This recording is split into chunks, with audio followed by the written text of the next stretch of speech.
Lonzo Ball's Lakers lost last night in Detroit, but he still had a good night on the stat sheet. He finished with 15 points, 8 rebounds, and 11 assists, but more importantly, he made 7 of his 8 shot attempts. He also showed off a new mid-range jumper and different shooting. We're joined once again by Steven Jackson. Steven, how did Lonzo's new shot look to you? To me, it didn't look different.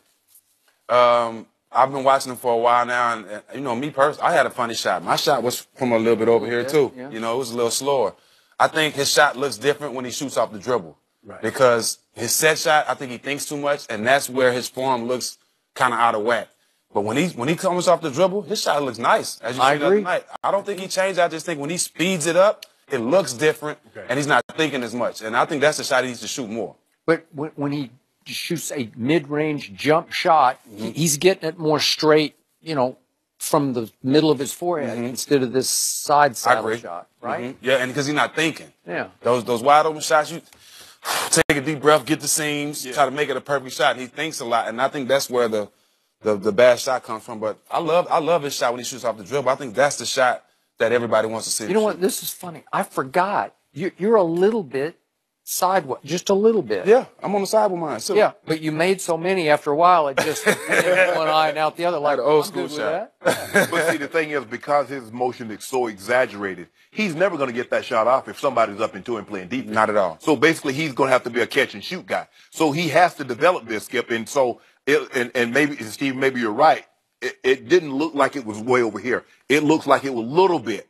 But if that's what it's going to take. But he's been working on this. I believe when he was injured, this is something that he's working on. He just didn't say, I'm coming in this night to this game, and this is what I'm going to do tonight, Skip. He's worked on this. I believe he was going to go back this offseason and try to work on this shot and try to correct it. Yep. And so he's speeding up the process because you work on things in practice, and hopefully it'll correlate and carry over to the game. So why not go ahead and get a head start on it right now? So I'm glad he cut down on some of them threes because he's not a three-point shooter. I don't care if he shot 52% in college. But he shot 41%, which is pretty good. That's impressive. You know? Not in college. That's 60%. Steph Curry shot like 100. So wait a second.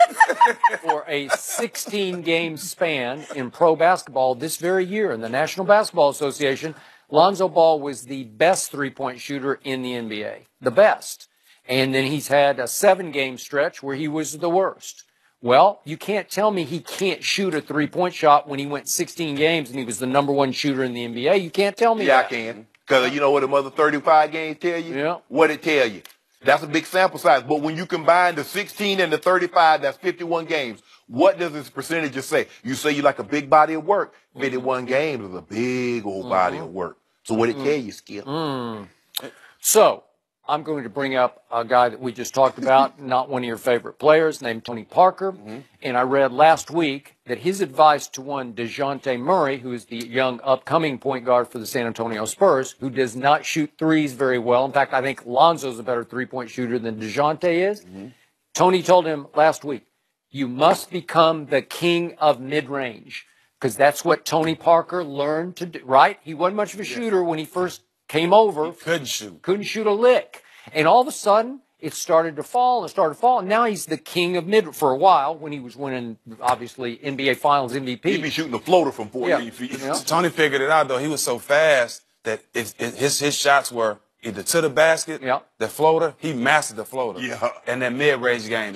That's what made him so great. Deadly. Well, the shots I saw from Lonzo, which shocked me last night because I didn't see him coming, like it came out of left field, that he would start pulling up and shooting pure, pretty jumpers that looked like they were confident. They looked right to me. And the one he shot, the last one he made off the glass, he is because he was coming from the left side, but he had to shoot it more right there. It was a conventional shot off the glass.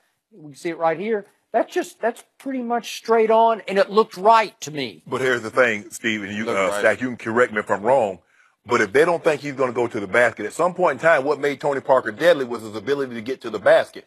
So that ability. By the way, one year he led the NBA in points in the paint. I was on that team. Oh, in the paint? Yeah. And he's 2-ish? 6'2". Yeah. So Lonzo's going to have to build that up because they're going to give him the three, Skip. Yeah. Because they don't believe look, that 30% says He's a 30% three-point shooter in the NBA. So he's going to need to get to the basket in order for that floater and for that mid-range game to become even more deadly. Because they're like, he ain't going to go to he's not going to finish at the rim. So, hey. But what a lot of people not saying is this kid going to continue to get better. And his pops don't get enough props for teaching him how to work.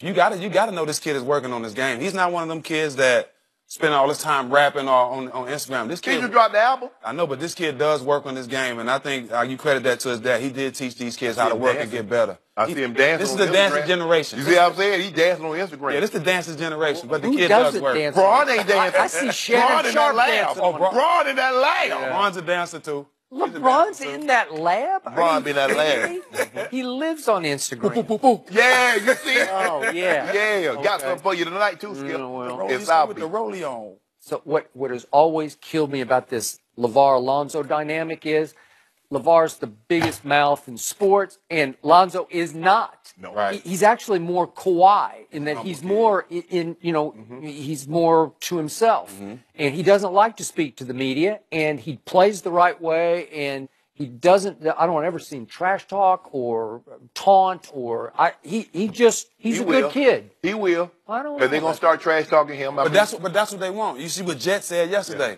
His competitive fire has to come out a little bit more. Yeah. So you might need somebody to talk trash to him, knock him down a couple times to get that going. Sometimes that bring the best out of players. That's what you do. That's I'm all gonna I say need it again. sometimes.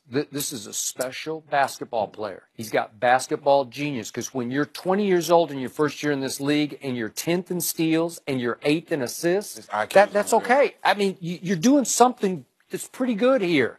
And you're going 10, 7, and 7. You've stayed right on that average the whole year. 10, 7, and 7. And above those numbers are above, only is LeBron and Russell Westbrook and Ben Simmons and Draymond, and then there's Lonzo.